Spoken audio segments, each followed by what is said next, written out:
Hey there, fellow classic comic collectors. As always, I'm Scott Harris King, and today I'm back with another store visit. As I've mentioned in the previous couple store visit videos, my wife and I took a vacation the week after Christmas to fill ourselves with the Christmas spirit in southern New England, and along the way we stopped at a bunch of comic book stores. How many? Eight comic book stores, although one was closed. That story still to come.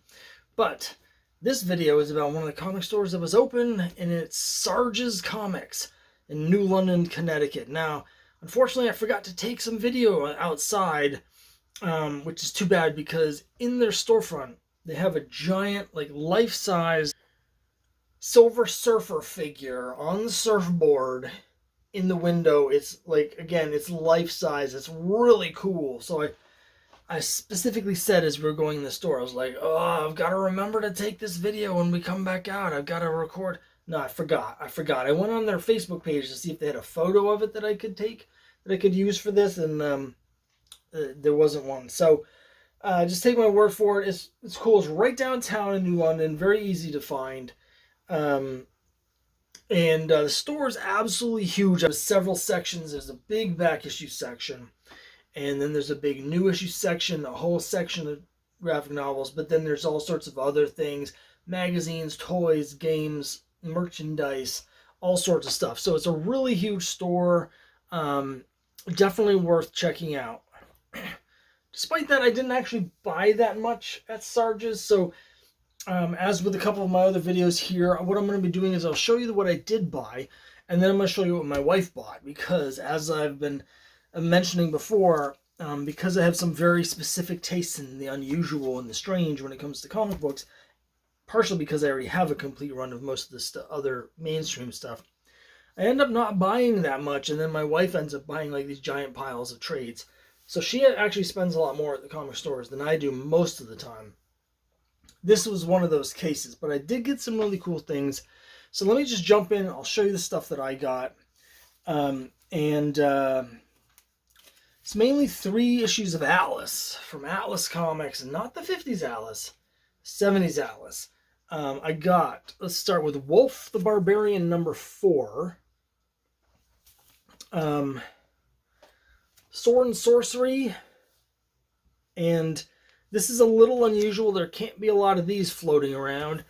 It's got a 10 pence stamp on it, so I have to imagine there wasn't a huge amount of distribution of Atlas Comics to England.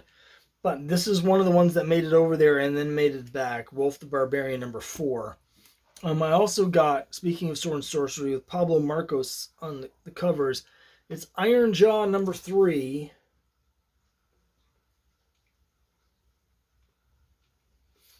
And then Iron Jaw number 4.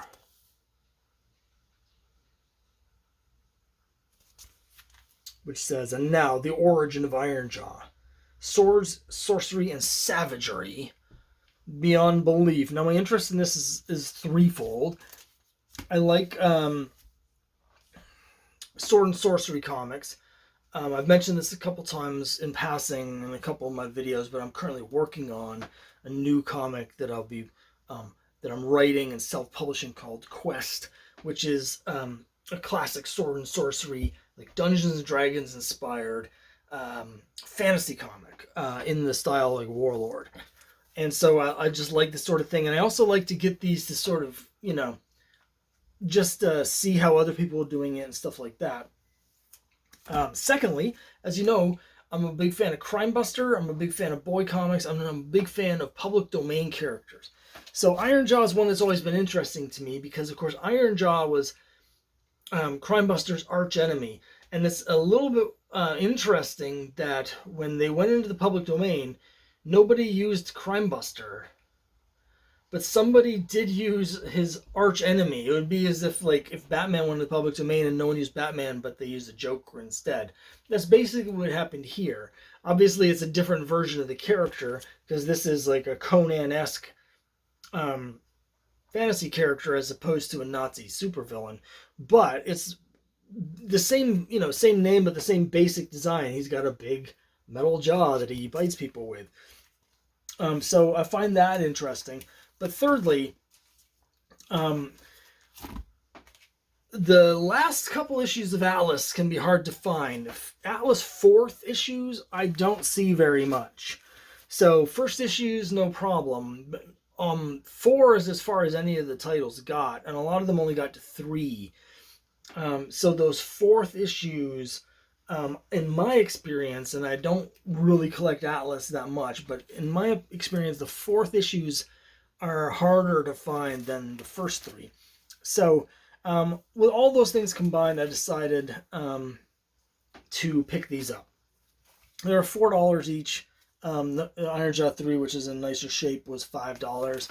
I usually don't pay that much for Atlas comics, but in this case, because I had that interest, I just had my Wolf the Barbarian #1 signed by Larry Hama a little while ago, so I should probably complete that run because I don't think I have them all.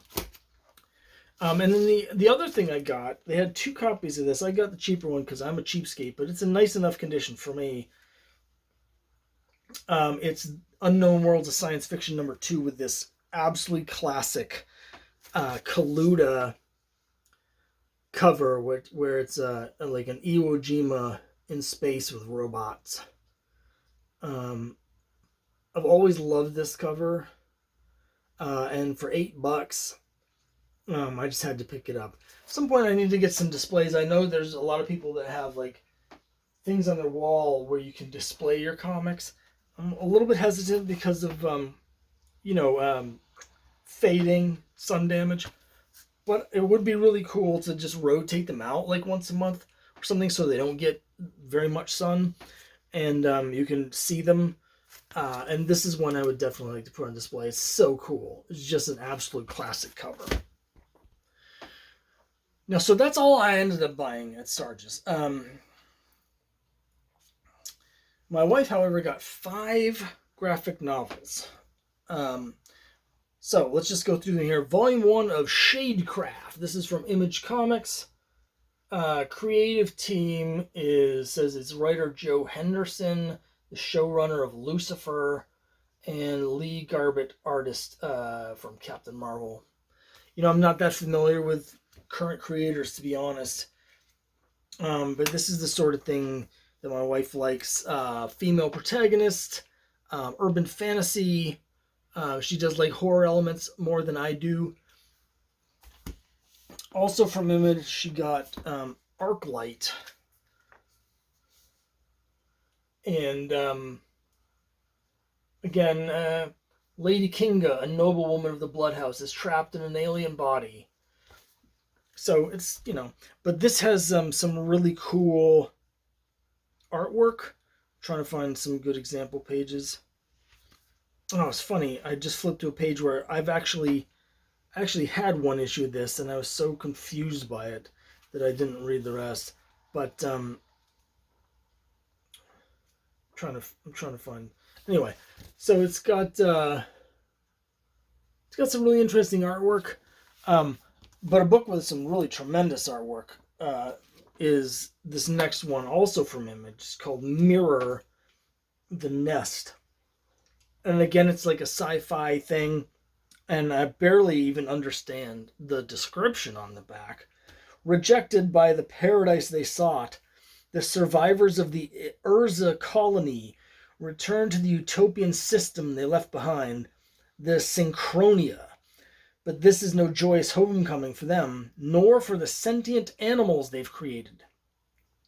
Finding this exiled crew a new home will be a dangerous task. Okay, sure. But check out this cool artwork.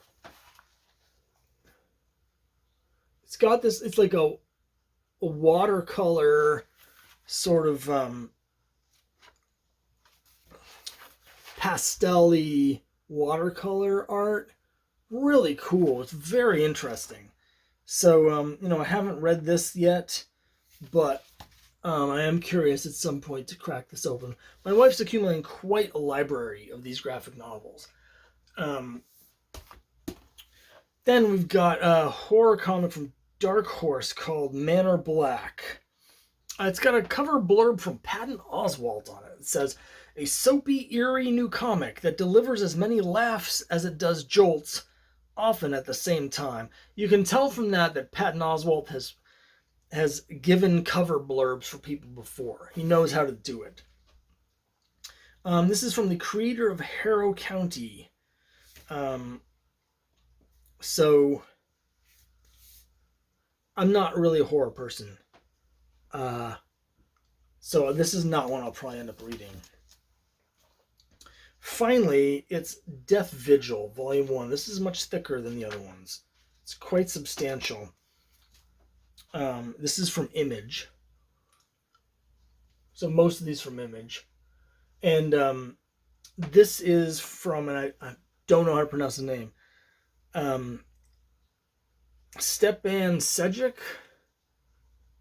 And I'm familiar with him from his brief stint on Rat Queens, but my wife has read a number of other things from him. So most of the time when she gets these, she's not at all familiar with any of the creators because she doesn't read comics. And frankly, as I mentioned, I'm not that familiar with a lot of the newer creators, the current wave of creators. But this is one of the rare instances where not only am I familiar with the creator, but my wife is also familiar with the creator from having read some of his other graphic novels. So that was her haul from Sarge's. So quite a lot of stuff from both of us. Great store. It was a little bit musty, but that seems to be pretty common with a lot of these places, particularly we're on the seacoast. So there was several stores we went in that were a bit musty. So that was a little bit of a problem for me.